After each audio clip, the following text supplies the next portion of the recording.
Hey mama, if you're listening to this, you might be carrying a secret that feels too heavy to speak out loud. You look like you got it all together, you serve at church, maybe you even lead a Bible study. You smile when you drop off the kids, but no one sees the other side of you, the one that comes out behind closed doors. At home, you are a completely different person. You yell, you explode, you scream at your kids, sometimes in their face. You tell them to shut up. You grab them too harshly. You throw things across the room. You smack them in anger, twist their ears, spank them in rage, and immediately after, you are hit with a tidal wave of shame. You cry alone in your room and you whisper, "God, what is wrong with me?" You feel scared and disgusted by your own reactions. You're terrified that someone might find out. You wonder if your kids would be better off without you. You feel unworthy, broken, and too far gone to be redeemed. You try to fix this on your own. You listen to podcasts, parenting books, download freebies, but nothing changes. You keep falling back into the same patterns, and it feels like you are stuck in a cycle that you can't break. You don't trust yourself anymore, and if you're honest, you are afraid of who you've become. But here's the truth, Mama. You are not beyond hope. You're not alone, and with God's help and the right support, you can change. I'm Elizabeth, a mom of 4 and an anger management coach for Christian moms. And inside my Calm Christian Mom coaching program, I guide women just like you through a powerful transformation. This isn't shallow behavior management. We go deep. We address your triggers, your stress, your mindset, your nervous system, and the spiritual root behind your patterns. We invite God into every layer and walk hand in hand towards healing. In just 12 weeks, you can become a completely different mom, unrecognizable. One who leads with patience, not panic. One whose children feel emotionally safe around her.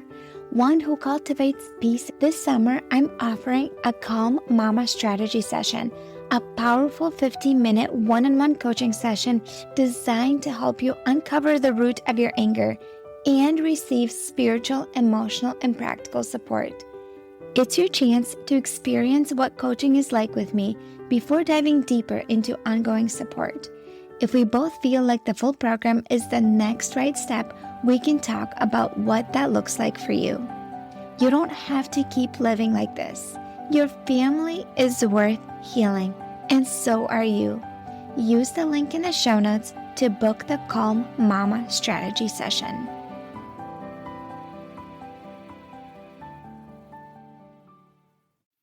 We all know that exercise is good for us, that moving our body is really important, and there's so many benefits. And then we become moms, and we quickly realize our time isn't as flexible as it used to be when we were single or when we didn't have kiddos. And as moms, we oftentimes have an excuse. Well, I have little kids. I can't exercise. Or if I can't do it right, might as well just not do it all. Or how do I even remain consistent with this new habit? It is really, really hard to create new habits. Well, in this episode, I have a special guest. Her name is Rebecca, and she is a mom of 4 kids herself. And she helps other moms with creating exercise routines and sticking with them and eating healthy and just prioritizing yourself physically and mentally so then you can show up as your best self for your kiddos. And we cover these topics in this episode today. Why do we even need exercise? And how does exercise help us with mental health and processing emotions? What do we do when we have no time to exercise? What do we do when we have that perspective all or nothing? I can either do it all right or just not do it at all. Or how do we stick with a new routine and stay consistent? So these are the things that we talk about in this podcast episode. And if this is a topic that's been kind of hot for you and you want to take good care of your physical well-being so you have more energy for your kids, this episode is for you. Please tune in. Hey friends, welcome back to Emotionally Healthy Legacy Podcast. I have a special guest today with us, and her name is Rebecca. And we are going to be talking about how to start exercising as a mom if you're busy and you have no time, and how to remain consistent because we all know that exercise is good for us, but many of us have a hard time actually getting into our routine and sticking with it. So, Rebecca, welcome. Thank you so much for being here today. Thank you for having me. I'm so excited. Yeah, so before we jump into the interview, I love to ask this question. All the guests that come on, what is something you've been loving lately? So it just started to be a little chilly outside, and I actually love the colder weather. And we built a fire last night and had hot dogs on the fire, and that was just such a fun time. We let the kids stay up too late, and I'm loving sweater weather. Oh, that's so awesome. Yeah. I live in Florida, and for us right now, it has cooled off. So during the day, it's still in the 80s and really warm, but in the mornings and evenings, right now in the fall time as we're recording, it's actually really nice. It's like mid 70s. And so it's really nice to go on a walk and feel a breeze. I'm like, oh, this feels really nice. But I lived in Minnesota most of my life, and we just recently moved here. So it's been a big change, and I don't miss the cold weather, actually. The super cold weather. It's like winter time is in the negatives in Minnesota. Like, no, thank you. I Mhm. don't miss it. So tell our audience a little bit about what you do and about your family, where you guys are from, just so they can get to know you a little bit better. Well, my name is Rebecca, and I currently live in Charlotte, North Carolina. I grew up in Virginia and we had snow there, and I don't miss the snow either. I grew up in the mountains and I do not miss the snow. And my husband actually grew up in New York, upstate New York, and he also does not miss the snow. But we have four kids. They are 10, 8, 4, and 5 months, and we are a homeschool family. I run a business inside of the home, and he runs one outside of the home. We have two cats and a 9-month-old bull mastiff puppy that just weighed in at 96 pounds. And you know what, we prefer the outdoors. We love to be outside, and we've been spending a lot of time with that dog outside lately. So that's a little bit about me and where I'm from. And then I am a coach for moms that helps with weight loss and strength gain, and I do that.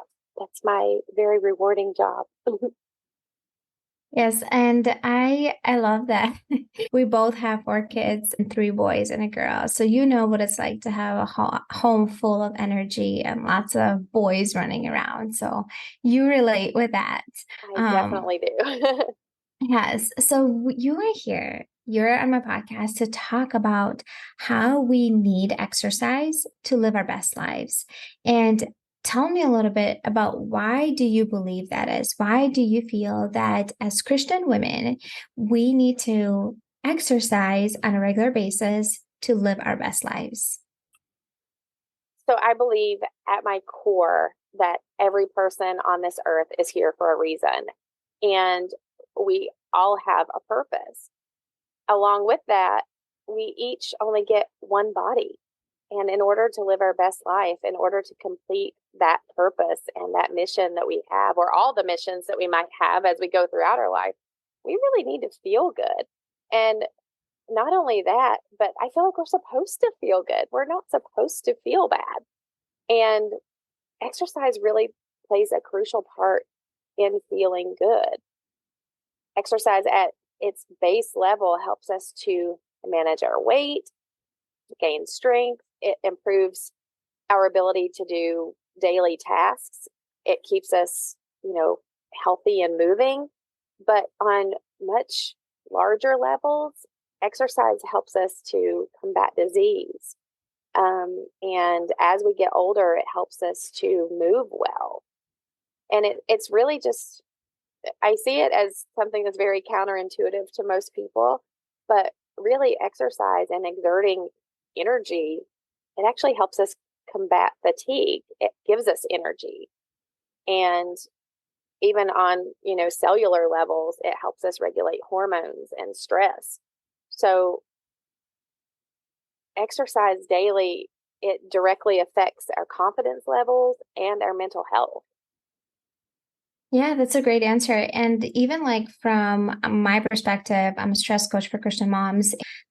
Moving your body on a regular basis is a way to relieve stress, and even like emotions move through motion. So if you're having a hard day, you're feeling overwhelmed, you're feeling stressed out, moving your body can be really, really helpful to move those emotions through your body, depending on what it is. Sometimes it could be just stretching. Sometimes you want to do something more intense, but moving your body is really crucial. And like, as you were talking about, like just the quality of life is improved. And I remember hearing somebody, they were talking about eating healthy and spending money like a lot on wellness. Let's say people our age in their 30s.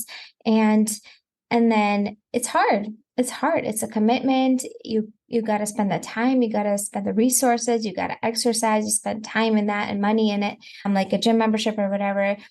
Or you're going to have to spend money on the flip side when you have all these health issues. So pick your hard. Which one do you want? It's going to be hard either way.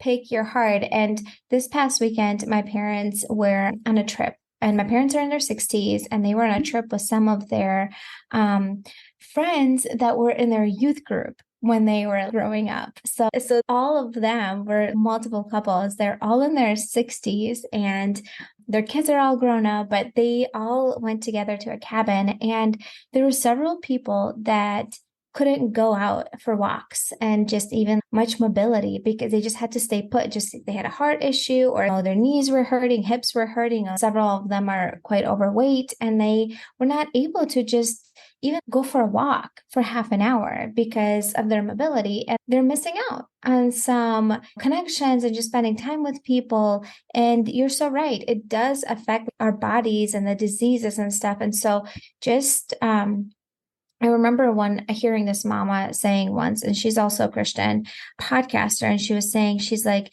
your kids are not your excuse, they are your reason. And I love that because oftentimes we're like, well, I have little kids, I can't do it. And this summer I hired a coach, and we were working through just mindset. And one of the things that she said, she's like, that mindset perspective, my kids won't let me, my kids won't let me, my kids won't let me. I don't know if you've ever heard of that. Like, my kids won't let me exercise. And she's like, shift that perspective to, I can do it with them. I can do it with them. Yes, it will be a little bit harder. It's just a season, and I can do it with them, and I can model it for them. And what do you think about that? What do you think on what I just said? Oh, I agree 100%.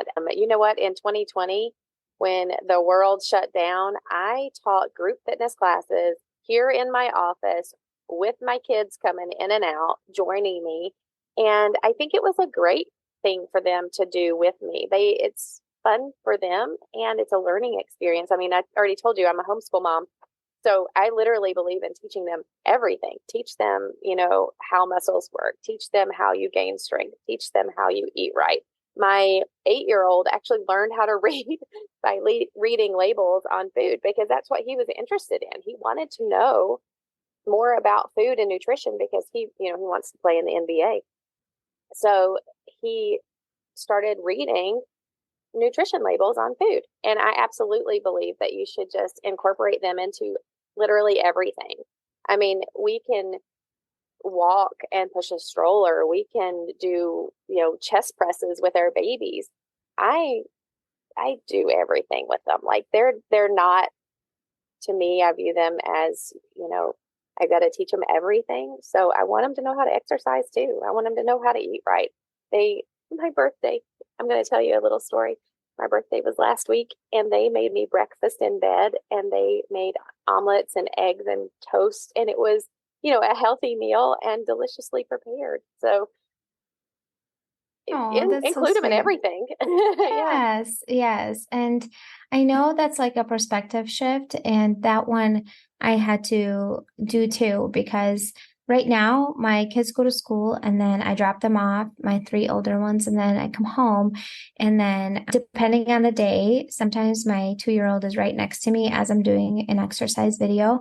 And sometimes I'll just turn on some screens for her while she, gets to watch and eat breakfast while I exercise. And that is how I get my movement in. Sometimes I put her in a stroller and we go for a walk, and that's how I get my movement in. So, like, just having to shift that perspective, like, it's like it doesn't have to be when my kids are away. I can also do it with them and model it for them, and that become their norm. And they see that. And you were sharing with me a little bit, and I want you to go more depth into it. Like, you have a personal experience about with how exercise helped your mental health after you experienced a miscarriage. Can you please share a little bit about that story and how moving your body was able, like on a regular basis, was helping you get through the grieving process? Yes, I can. I actually haven't really shared this story publicly yet, so I'm going to do it we'll see how it goes. But last summer, our family experienced a miscarriage.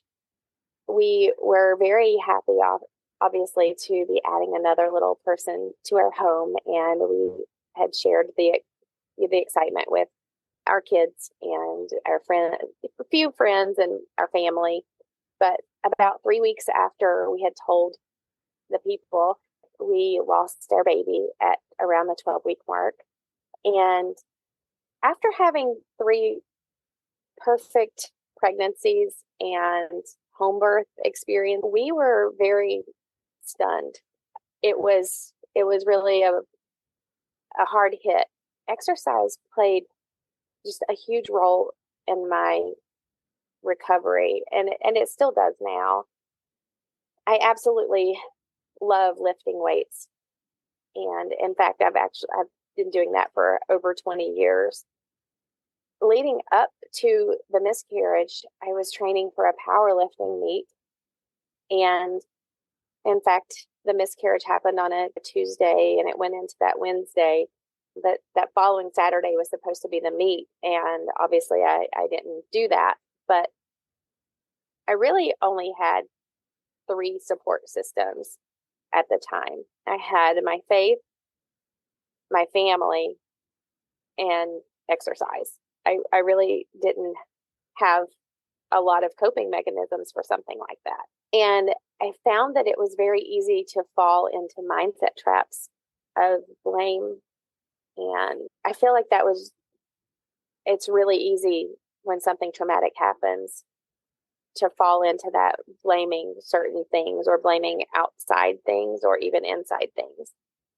And because I know my body and I had a history of exercise and even histories of like healthy pregnancies and labors and deliveries, I knew in my heart that it wasn't something that I did, but I still had those thoughts.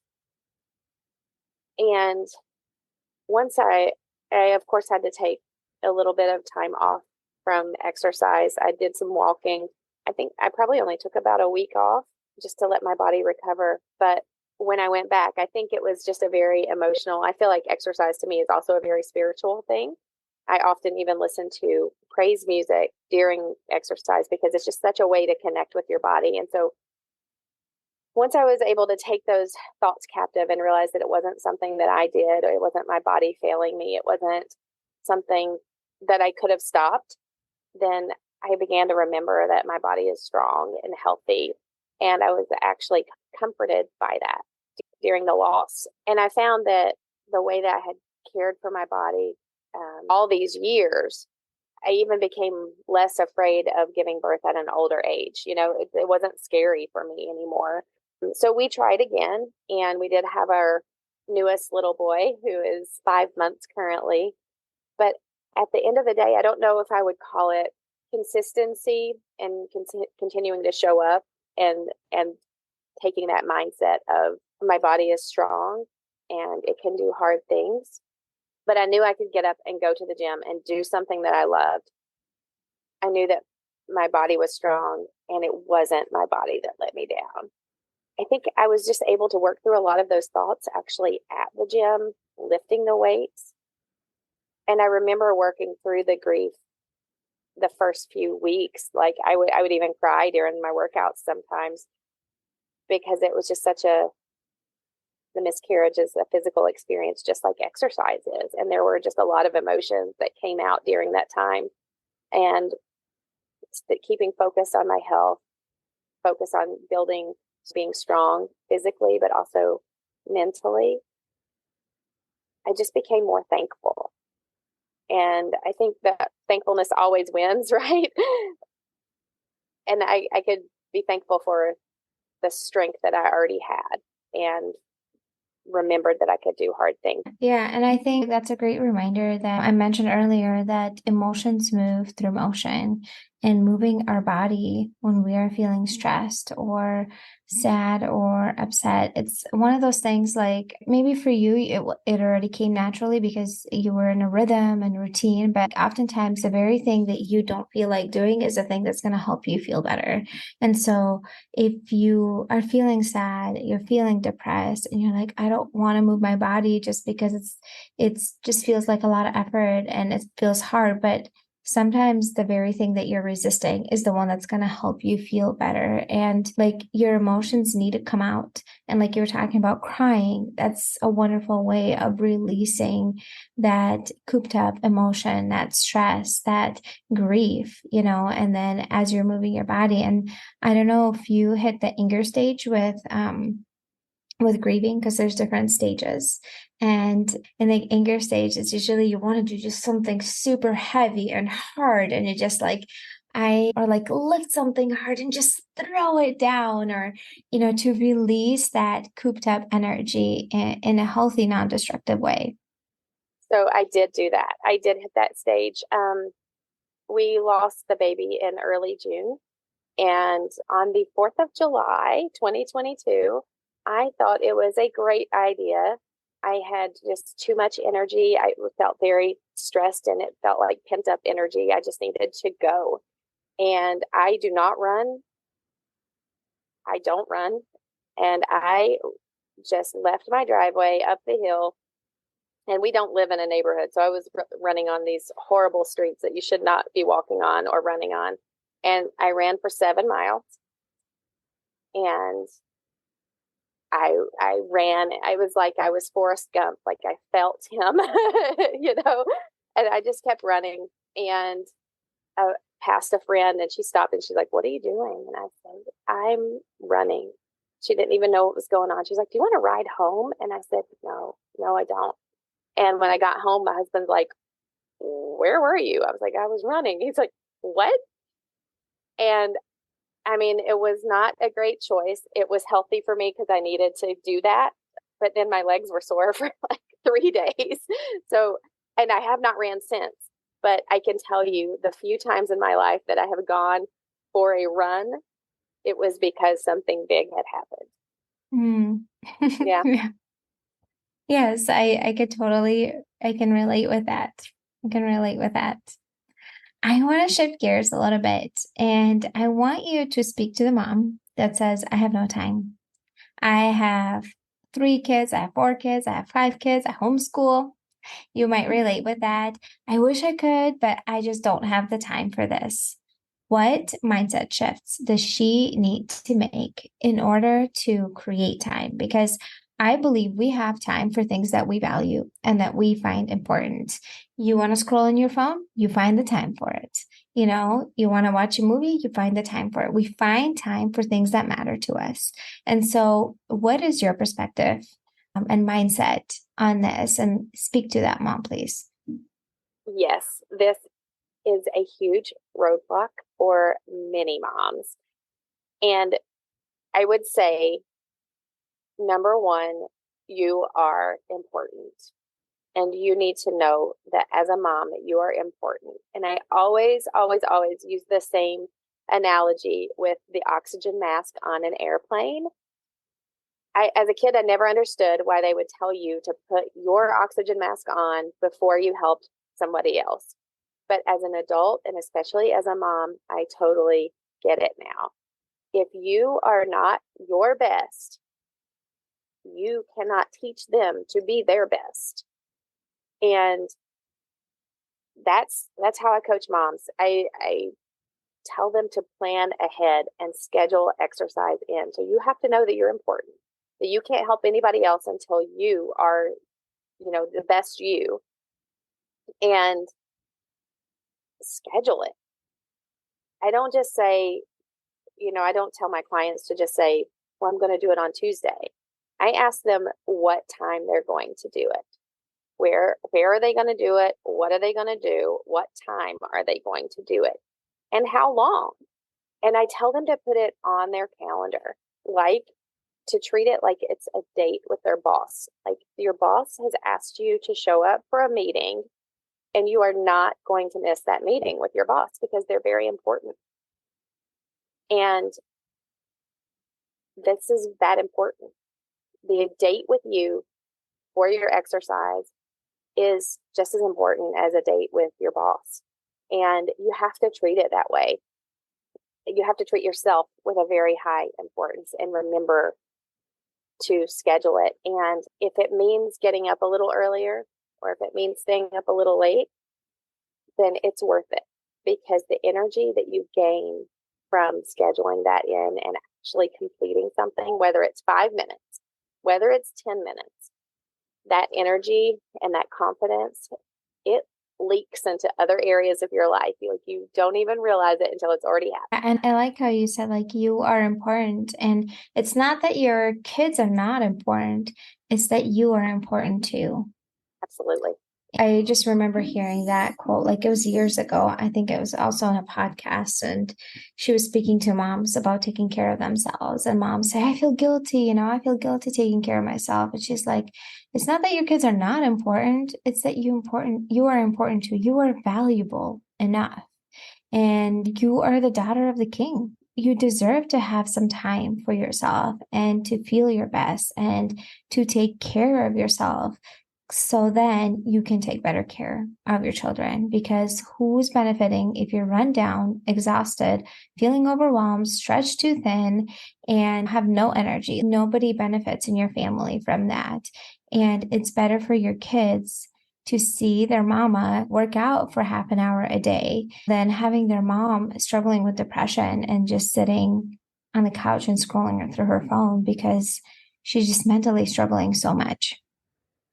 Absolutely. It gives you so much more confidence. and Yeah. it really, you really are so important. Mm-hmm. Yeah, for sure. And what would you say to the mom that her mentality is like, well, if I can't do it right, if I can't work out 7 days a week, 1 to 2 hours a day at the gym, like, what's the point? Might as well just do nothing. And it's that all or nothing mentality. It's the black and white. I either have to do it right and be super committed, not miss a day. And then if I mess up, screw it. Just forget it. It's just not worth it. Speak to that, mama. I am all or nothing at my core. I am a total perfectionist over here. And I tell you, there is nothing more telling than having a spouse or kids that remind us how imperfect we actually are. So as moms, we know that we are imperfect. And I was stuck in this cycle for a very, very long time.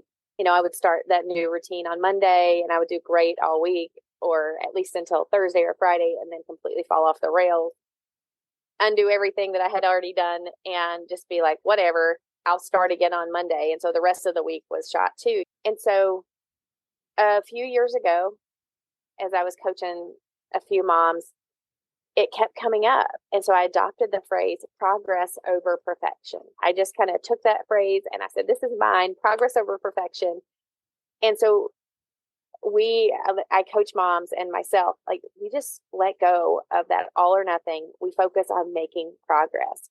And just coming out of the summer, I had so many conversations about vacations. And many of those conversations included me asking questions like, well, what did vacation look like previously? Where did you make progress? And pointing out places where they grew with their mindset. So just because they were on a cruise for the summer and they could eat anything they wanted all day long. They weren't. And so making sure that you notice areas where you are growing and finding those. So setting a goal and not worrying when the kids are at a birthday party and you forgot to eat because you were rushing and you had a slice of pizza. That doesn't mean the whole day's shot.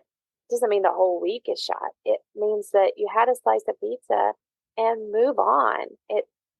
We think that Monday is magic for starting, and we'll just go down a rabbit hole of completely sabotaging our whole progress because we think that we've messed up so bad, right? I just, maybe you had one slice of pizza today. Previously, you might have had 3 or 4, but you stopped at one. Finding those places where you're making progress, where you're growing, and pointing those out to yourself and remembering, hey, like I really grew. Like I really normally at the office, they bring donuts on Friday, and normally I would have had 4, but today I had 1, and I was satisfied with that, and I was happy with that, and that didn't throw me off. I just made a good decision on the very next opportunity, instead of just saying screw it and I will start again next week, or this didn't work for me. It's really, we're not perfect individuals, and expecting ourselves to start or even stick to a very strict diet is just not possible. So we're never going to get that. And not even like, I feel like it's not even enjoyable. You feel like you're just so boxed in, and then you feel like you almost can't even enjoy food. You can't enjoy life. You are so stressed out about messing up a little bit. And that's just not like how life works. It's, even if, let's say, you exercise 20 minutes a day, 3 days a week, you can't get in 6 days a week, but you can get 3 days a week. That's like still a lot of days in a year. And you're moving into the direction of who you want to be and becoming stronger and more fit and toned, or whatever it is, the goal. But like you're still moving into that direction versus sitting on the couch eating chips. Like you're not moving into the direction that you want to become. Absolutely. Shifting your mindset to find those little wins in areas that you previously thought, were failing, and letting go of any guilt that comes around because you feel like previously you might have thought you failed, but 20 minutes is a big thing. Mm-hmm. It's progress wins over perfection every time, because we are human and we are not going to be perfect. It's just not possible. Yeah. Yeah, I agree. And what about consistency? Staying consistent, because I think that is like one of the hardest things when we start a new healthy habit. It's ridiculous. Bad habits, you don't have to work, they just show up and they stick with you. But when it comes to creating a new healthy habit, it is really hard. And I think it's not as hard to start it as hard as to stick with it and to remain consistent. And we can try it for a week. Maybe we get 2 weeks in and then we just like, oh, it's really hard. Life gets in the way. We stop. And like, how can we remain consistent with exercising, knowing that it's important, knowing that it matters for our health, for just like it makes us feel better internally, emotionally, mentally, and, physically, and it affects our family. What would you say to that? I would say, you actually just said it a few minutes ago. I would say start small. You do not have to join a gym and get a, personal trainer. You don't have to spend hours exercising and learning, all these new movements so that you can exercise like a professional athlete. You just need to pick 2 days and start with 5 to 10 minutes. You just start small. As moms, we think that we have to do everything 100% to be in. And really, the consistency is built with small wins. Consistency happens by starting and doing what you say. Because our brains are so smart. Our brains are very smart. And when we say, oh, I'm going to work out tomorrow, and then we sleep through the alarm, our brain will be like, check mark. I got away with it and I don't have to do it the next time. And so then you say it a couple days later, I'm going to get up and I'm going to exercise tomorrow. And then you sleep through it again because the consistency is sleeping through. The consistency isn't getting up. And so our brains know that. And we have to tell ourselves the truth. And we have to start that consistency small. So I always say, start with 2 days, 5 to 10 minutes, commit to it and do it. After you've not missed 2 days for a couple weeks, maybe 3 or 4 or even a month, then you can add a day. And so then you do 3 days, 5 to 10 minutes a day, and you're consistent with that for a little bit longer. And your brain is like, hey, you know what? We're doing this now. It's believing you. Hey, we're getting up when this alarm goes off because she said so, and this is what we're doing. And after you create that consistency, then if you want, you can add more time. You can work up to 20 minutes or 30 minutes 3 times a week. But we don't, if you don't build that consistency small, then jumping all in tends to fall apart really easily. Unless typically I find the people who jump all in and are successful are ones who have had a diagnosis and they have no other choice. Otherwise, normal moms that are trying to work it into our schedule, we just have to start small. Yeah, and I like the idea of starting small. So when I started exercising consistently, one of the things that I found a YouTube channel, it's called Fit with Sally, and she has 10-minute workout videos for moms. And it's all for moms. It's like either prenatal or postnatal, or it's just a lot of workouts are just moderate intensity. So it's not high intensity, it's not low intensity. It's a lot of like core and just some stuff that I like that like fits my jam. And I really like that the videos are 10 minutes long. Because like when I see a 30-minute video, I'm like, you're asking for too much. Like I can't commit to 30 minutes. But when I see 10 minutes, I'm like, okay, 10 minutes. I can do 10 minutes. Like that seems so doable. And once you get going, you're like, I could do another 10 minutes, like this feels good, and I'll find another video of hers. I'll do it for 10 minutes. But I really like the idea of just starting small. And what I also like is I printed just an empty piece of paper with a calendar and I just put the dates in it and I have it in my fridge. And then every time I exercise, I put in what I exercise and how many minutes. And then it's on my fridge. I see it every morning. I see it every day. I open the fridge multiple times a day, and it's like right there. And it's like, it feels so good to fill those blocks in. It makes me feel so accomplished and productive and just feels good, And so I really like that it's on my fridge, that I see it, that it's like right there, because oftentimes we have it in the back of our heads, but when it's there, at least for me, it seems to help. And then I can like visually check mark it. Absolutely. I find that anything visual that can remind you, especially as you're getting into the routine, is a great thing. I know some people who have like a coloring sheet and they color in certain areas when they complete one. And then by the end of the month or end of the week, depends on the coloring sheet, I guess, but they'll have it completely colored. And then they look at their sheet and they're like, look, I did this. And as we're wrapping up right now, tell me, how are you helping moms now? So right now I have an online coaching program. It is for moms. It's called the Solid Mom Program, and it's an acronym: strong, organized, loving, intuitive, and deserving. So that's solid. And we focus on building strength of our body, mind, and soul. And it helps moms to gain confidence, to stay motivated, and to lose the mom guilt. And we focus on making lifestyle changes with nutrition, exercise, and mindset. And so the ultimate goal is to get moms off the diet roller coasters by creating habits that actually honor their body, and that makes them sustainable forever. And it's created for tired moms who are stuck and feel guilty investing time or energy or resources into themselves. And yeah, especially the ones who want to stop wasting time. Like they want to do what's right, and they just don't have any time to waste. Mm-hmm. Yeah. And you have a special gift for our listeners too?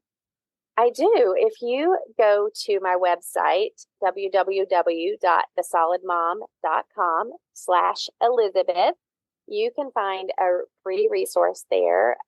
You can get the free recipe guide. And if you are listening to this podcast, you can actually use the coupon code Elizabeth. If you see something on my website that you'd like to purchase, you can use the code Elizabeth, and that gives you 10% off. Thank you. And then one last question that I ask all my guests on my show. What is one thing that you want the listeners to walk away with today? The one thing that I would say is it's not easy to set boundaries and make yourself a priority.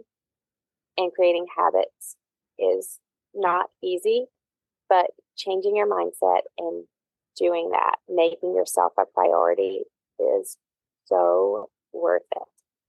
It is. It is. I agree. And it starts with mindset, shifting your perspective and seeing things from a different lens. Thank you so much for being on Emotionally Healthy Legacy podcast. It was a pleasure talking to you. Absolutely. Thank you for having me. Thank you for joining me and Rebecca on this conversation in this podcast episode. So here are the takeaways. Exercise helps us feel good, manage our weight, gain strength, improve ability to do daily tasks, help us combat disease, and move well as we get older. Exercise also gives us energy, helps us regulate hormones and our emotions, and lower stress levels. It really affects our confidence levels and mental health. So there are so many benefits of exercise.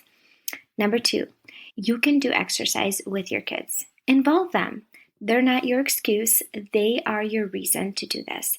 You can do it with them. So shift that inner talk, shift that perspective. When you have that thought that tells you, I can't exercise because my kids are with me, they're around me, you say to yourself, I can do it with them.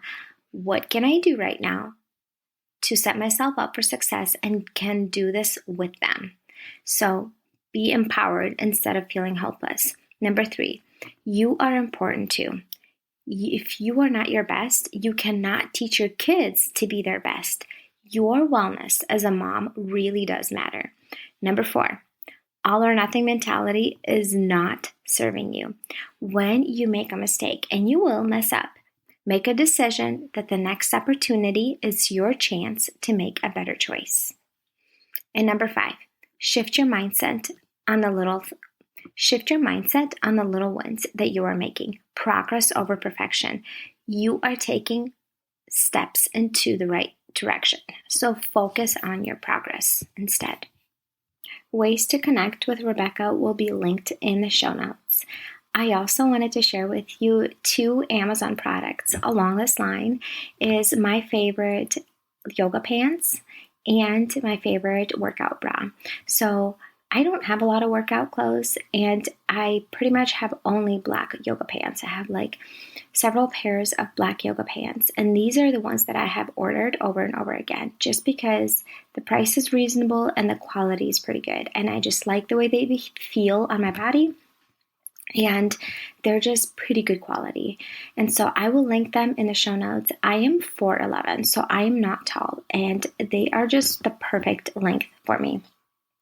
I really like that they just fit my body perfectly. I'm about 5 feet tall. 4'11" and 3/4 of an inch. I never quite made it to 5 feet, and I think I will be probably shrinking from now on. Anyways, and then I will also link my favorite workout bra, the one that I use, and I have a purple color, and I really like it, but I plan on getting a few other colors. It's just, I like the way it looks. I think it's super cute, and it feels good. I will have that linked in the show notes, and if you are interested, you can definitely check it out. My friend, thank you for being here, and I will see you in the next episode. Hey mama, do you find yourself snapping over the smallest things, like spilled milk or constant whining, then feeling horrible afterwards? If you're tired of losing your temper and you want to show up with more patience, I have something for you. It's a free training called How to Be More Patient with Your Kids so you're not screaming over spilled milk. Inside, I'll walk you through 10 simple things you can start doing today to become a calmer, more Christ-like mom, even on the hard days. To get it for free, just leave a rating and review on Apple Podcasts and send a screenshot to hello@emotionallyhealthylegacy.com. Or if you'd rather skip the wait, you can grab it right now for just $27. The link is in the show notes. Let's help you become the peaceful, patient mom your kids need.